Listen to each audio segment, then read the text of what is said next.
أعوذ بالله من الشيطان الرجيم بسم الله الرحمن الرحيم رب اشرح لي صدري ويسر لي أمري واحلل عقدة من لساني يفقهوا قولي ثم الصلاة والسلام على رسول الله صلى الله عليه وسلم وبعد أولا السلام عليكم ورحمة الله وبركاته ودي روح ميديا بيت سوي سلام بنان تلايون زاري إن شاء الله يمن التواوسو سلا دعانو الله لمن دنو دعاتشنن يالتقبلن دعاتشن تقبلنت يعطاو لمن دنو يبيلون نجر انداس سالن مالتنو ከኔ ጋር አብራችሁ ቆዩ እስከ መጨረሻ ድረስ።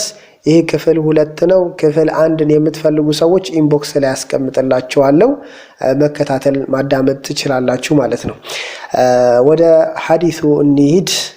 አላህ Subhanahu Wa Ta'ala ለምንድነው ዱዓችንን ያልተቀበለበት ምክንያት? አንደኛ አልኢስቲዕጃል في الدعاء ዱዓ ስናርግ መቸኮል፣ በጣም እየቸኮልን ነው ዱዓ ስናረግ። ይሄ አግባብ አይደለም። ነብያችን ሰለላሁ ዐለይሂ ወሰለም በሐዲሳቸው ላይ ምን አሉ? يستجاب لأحدكم ما لم يعجل አላህ Subhanahu Wa Ta'ala ያንዳችሁን ተማጽኖ የሚያደርገውን ዱዓ ይቀበላል፣ መርሃባ እሺ ይለዋል። ما لم يعجل እስካልቸኮለ ድረስ አሉ። በቸኮል ግን ምን ማለት ነው? قيل يا رسول الله وفي روايه لمسلم قيل يا رسول الله አንተ ያላህ መልእክተኛ من استعجال መቸኮል ማለት ምን ማለት ነው ብለው ጠየቋቸው። ነብያችን ሰለላሁ ዐለይሂ ወሰለም ምን አሉ? قال يقول قد دعوت فلم ارى يستجب لي በርግጥ አላህ ለመንኩት አላህን ተማጸንኩት ይላል። فلم ارى يستجب لي ግን አላህ Subhanahu Wa Ta'ala ዱዓይን ሲቀበለኝ አላየሁም፣ ዱዓይን አልተቀበለኝም ይላል ማለት ነው። ይሄ መቸኮል ነው አሉ። فيستحسر عند ذلك ويدع الدعاء ያኔ ይሰላቻል፣ ተስፋ ይቆርጣል፣ ከዛ ዱዓ ማድረግ ያቆማል አሉ ነብያችን ሰለላሁ ዐለይሂ ወሰለም። አንደኛ ይሄ መቸኮል፣ እንቸኩላለን። ከቸኮልን አላህ Subhanahu Wa Ta'ala የምናደርገውን ዱዓ አይቀበለውም ማለት ነው።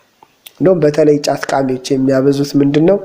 ይሁን መቼ አሁን ይሁን አሁን እያሉ ይላሉ ማለት ነው። በተደጋጋሚ ይላሉ። ይሄ መቸኮል ነው፣ አደብ አይደለም። ዝም ብለን ዱዓ ልናደርግ ይገባል። ሙእሚን ደግሞ ሙስሊም ደግሞ ዱዓ በማድረጉ አይጎዳም፣ ከሶስት አንድ አያጣም። አንደኛ አላህ Subhanahu Wa Ta'ala ዱዓችንን ይቀበለናል። ዱዓችንን ዱንያ ላይ እናያለን ማለት ነው። መኪና ከፈለክ መኪናውን ይሰጣል፣ ቤት ከፈለክ ቤት ይሰጣል፣ ትዳር ከሆነ ትዳር፣ ልጅ ከሆነ ልጅ። አንደኛ ጥቅሙ ይሄ ነው። ሁለተኛ ደግሞ እኛ ላይ የተጻፈብን በላ ሊኖር ይችላል፣ እሱን ያጠፋልናል ማለት ነው።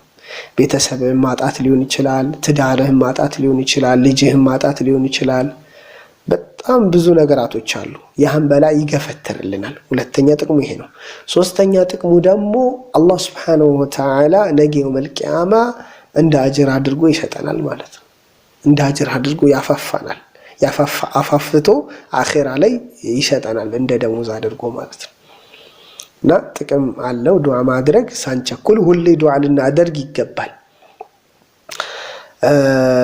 ሌላው ደግሞ ችግራችን አደሙል ኹሹዕ አስና ዱዓ ስናረግ አለመፍራት፣ መተናነስን አለመላበስ። ይሄ ሁለተኛ ምክንያት ነው። ነብያችን ሰለላሁ ዐለይሂ ወሰለም በሐዲሳቸው ላይ ምን አሉ? ኢነላህ አላህ እኮ ላ የስተጅቡ ዱዓን እሻይልም ላ የስተጅቡ ዱዓን እሻይልም አይቀበልም። ምን ቀልብን ጋፊልላህ ስልቹ ከሆነ ቀልብ ተዘናግቶ ዱዓ የሚያደርግን ሰው የዚህን ተማጽኖ አላህ አይቀበለውም። አንተ ዱዓ እያደረክ ስለ ቤት ኪራይ የምታስብ ከሆነ፣ አንተ ዱዓ እያደረክ ስለ ሱቅ የምታስብ ስለ ንግድ የምታስብ ከሆነ አላህ ዱዓን እንዴት ነው የሚቀበል? ዱዓ ስታረግ ፎከስ ትኩረት አድርገ ያ ረቢ እያልክ መማጸን አለብህ። እና ሁለተኛ ችግራችን ምንድነው? ትኩረት ያለ ትኩረት ዱዓ ማድረግ ማለት ነው። ፍርሃትን አለመላበስ። ይሄ ነው ሁለተኛ ችግራችን። ሶስተኛ ችግራችን ደግሞ ተርኩ አምሪ ቢልማዕሩፍ ወነህይ ዐኒል ሙንከር መተው። ምን መተው? በጥሩ ማዘዝ መተው፣ ከመጥፎ መከልከል መተው። ይሄን አላህ Subhanahu Wa Ta'ala ዱዓችን እንዳይቀበል ያደርጋል። ነብያችን ሰለላሁ ዐለይሂ ወሰለም ሁዘይፋ በዘገቡት ሐዲስ ምን አሉ? ወለዚ ነፍሲ ቢየዲህ የኔ ነፍስ በእጁ በሆነችው ጌታ በአላህ እምላለሁ፣ ለተእሙሩነ ቢልማዕሩፍ በጥሩ ታዛላችሁ፣ ወለተንሃውነ ዐኒል ሙንከር ከመጥፎም ትከለክላላችሁ። አው እምቢ ካላችሁ ለዩሽከነ አላህ ይቃረባል አየብዓተ ዓለይኩም ዒቃበን ሚንህ ከሱ በሆነ ቅጣት ይልክባችኋል። ትልቁንም ትንሹንም ዓሊሙንም ሷሊሑንም ሁሉንም ያጠቃለለ የሆነ በላን ይልክባችኋል። ثم تدعونه فلا يستجاب لكم ከዛ አላህን ትማጸኑታላችሁ አላህን ትለምኑታላችሁ አላህ ዱዓችሁን አይቀበላችሁም ማለት ነብያችን ሰለላሁ ዐለይሂ ወሰለም። እና መተው በጥሩ ማዘዝ መተው ከመጥፎ መከልከል መተው በአሁን ሰዓት ይሄ ቀርቷል እኛ ጋር። በቃ ብዙዎቻችን በጥሩ አናስ በመጥፎ ነገር ደግሞ ካየን አንከለክል። እንደውም በተቃራኒ ሆነናል። የሙናፊቅ ባህሪ ማለት ነው። ከጥሩ ነገር እንከለክላለን፣ በመጥፎ ነገር ደግሞ እናዛለን። እንዴት ይሄ ችግር እያለብን አላህ Subhanahu Wa Ta'ala እንዴት ነው ዱዓችን እሺ የሚለን? እንዴት ነው የሚቀበለን ዱዓችን? ሸሪዓው ማለት ነው። ሸሪዓው እኛ ድሮ ስንቃራ ሼኾቻችን ላይ ስንማር ማለት ነው ምን ይላሉ ሼኾቻችን?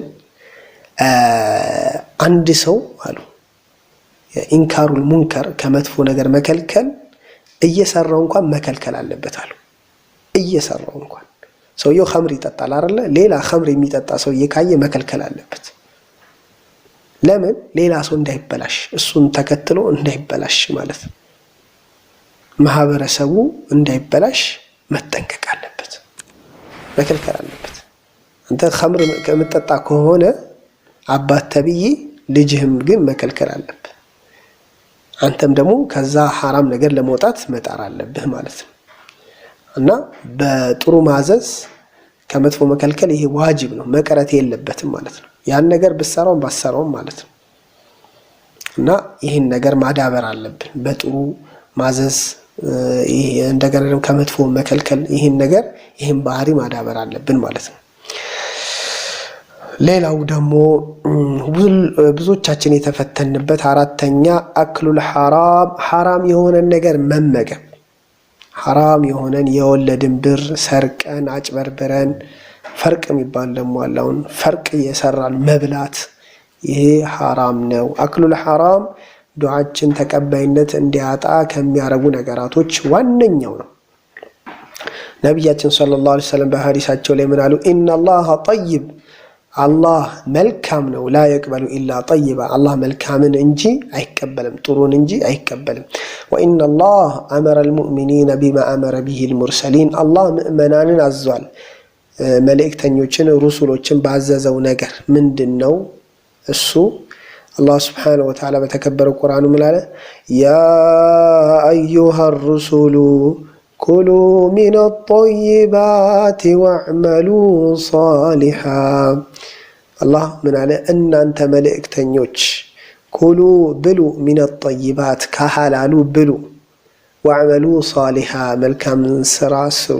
በሌላው አንቀጽ ደግሞ يا أيها الذين آمنوا كلوا من الطيبات ما رزقناكم ان انت ያመናችሁ ሰዎች ከሐላሉ ከመልካሙ ብሉ ማረዘቅናኩም ከሰጠናችሁ ሲሳይ።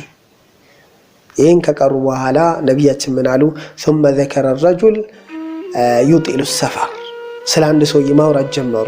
መንገድን በጣም ያበዛ ሙሳፊር የሆነ አሽዓት አግበር ጻጉሩ ጭብርር ያለ አግበር ትቢያ የለበሰ አቧራን የለበሰ የሙዱ የደይህ ኢለ السماء እጆቹን ወደ ሰማይ ከፍ ያደርጋል። ያ ረብ ይላል። ያ ረቢ ጌታዬ የምፈልገውን ነገር ያ ረቢ ጌታዬ ከችግሬ ነጃ አውጣኝ እያለ አላህን ይማጸናል። ነብያችን ምን አሉ?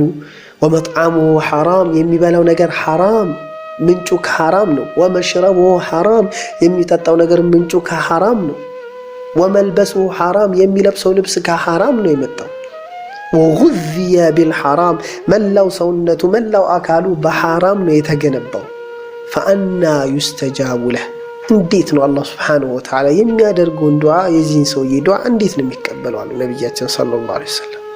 ከባድ በአሁን ሰዓት በጣም የሰው ብር እየበላን እያጭበረበርን በተለይ ነጋዴ አላሁ ሙስተዓን በተለይ ወሎ አካባቢ ያሉ ሹፌሮች ነጋዴዎች አላህ ሂዳያ ይስጣችሁ። ትንሽ የሆነ የውሸት ወሬ ፈጥሩና ጁንታው ቀረበ ተብሎ ኑሮን ማስወደድ፣ ኑሮን እላይ መስቀል። እኔ ባለፈው ለታ ሻይ 5 ብር ጠጣውኝና ማለት ነው በነጋታው 10 ብር ክፈል አላለችኝ። ሱብሃንአላህ ምንድነው አልኩኝ፣ ይደነገጥኩ። በቃ ጁንታ ይመጣል ተብሎ ወሬ በቃ አራ ቢስሚላህ እንጠንቀቅ። ይሄ ሐራም ማለት ሐራም ነው፣ ሐራም ነው። የሰው ብር መብላት፣ ትራንስፖርት ማስወደድ፣ በቃ የሆነ ነገር ኮሽ ሲል በቃ ኑሮ ማስወደድ ይዘናል እና ይሄ ሐራም ነው፣ እንጠንቀቅ።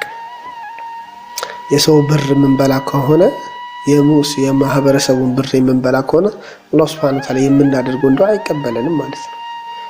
ሌላው የመጨረሻ አሽርኩ ፊ ዱዓ ስናረግ ማሻረክ፣ አላህን እየለመንም በጎን ደግሞ ሸሆቹን በየቀብሩ ምናምን ዱዓ ማድረግ አላህ Subhanahu Wa Ta'ala የምናደርገውን ዱዓ እንዳይቀበል ያደርጋል ማለት ነው። እንደውም በተለይ ክፍለ ሀገር አካባቢ ልጅ ፍለጋ በየቀብሩ ይኬዳል፣ ትዳር ፍለጋ በየቀብሩ ይኬዳል፣ ብዙ ነገር ፍለጋ በየቀብሩ ይኬዳል። ይሄ ሽርክ ነው። አላህ ምን አለ? ወላ ተድዑ መዐላሂ ኢላሃን አኸር፣ ወላ ተድዑ አትጣራ፣ መዐላህ ከአላህ ጋር ኢላሃን አኸር ሌላን አምላክ፣ ሌላን ሷሊህም ሊሆን ይችላል፣ ዛፍም ድንጋይም ሊሆን ይችላል፣ ከአላህ ጋር አድርገ ሌላን አካል አትጣራ ይላል አላህ Subhanahu Wa Ta'ala። ስለዚህ ሽርክን ተጠንቅቀን እንደገና ደግሞ መቸኮልን ተጠንቅቀን የሰው ብርን ሐራም ነገር ከመብላት ተጠንቅቀን እንደዚሁ ሌላም ነገራቶች የነገርኳችሁ ነገራቶች አሉ። እነዚህን ተጠንቅቀን ወይም ደግሞ ችግሮቻችንን ቀርፈን እነዚህን ነገር ሳንፈጽም ለመፈጸም ተጠንቅቀን ዱዓ ብናደርግ አላህ Subhanahu Wa Ta'ala ዱዓችንን ይቀበለናል። የዛሬ ትውውሳችን ይህን ይመስላል። هذا وبالله التوفيق وبهذا القدر أكتفي وصلى اللهم على سيدنا محمد وعلى آله وصحبه أجمعين وآخر دعوانا أن الحمد لله رب العالمين.